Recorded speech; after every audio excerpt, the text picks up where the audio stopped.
My name is Kevin Kahover. I'm a master's student of the Chesapeake Biological Lab, and my advisors are Dr. Laura Harris and Dr. Jeremy Testa. Oysters feed on phytoplankton, microscopic algae in the water, and doing so they can clean the water. And there's been a massive effort in tributaries such as Harris Creek to build several acres of artificial oyster reefs. Large inputs of nitrogen can cause big blooms of phytoplankton, and when those phytoplankton die, the decomposition process causes a big removal of oxygen from the water. So that can affect fish, crabs, and oysters and cause their populations to decline.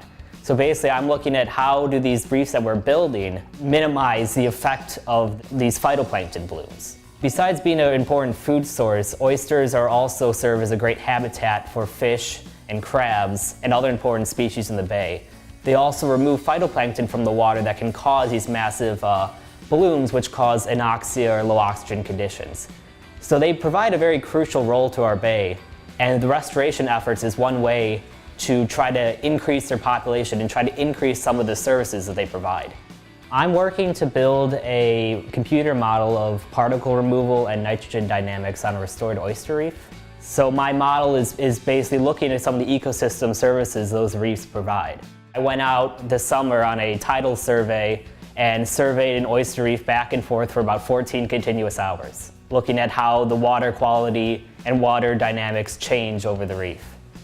On the field, I collect water samples to look at chlorophyll concentration, so the concentration of phytoplankton, and also the suspended solids, so how much sediment is in the water, and see how that changes with the tide and over the reef. My model has several different components, including looking at how filtration rate is affected by temperature and salinity and water flow, also looking at the waste that the oysters produce and where that waste ends up, as well as looking at the bacterial community and how the bacterial community is transforming the nitrogen and turning it into ammonia, nitrate, and removing it from the ecosystem.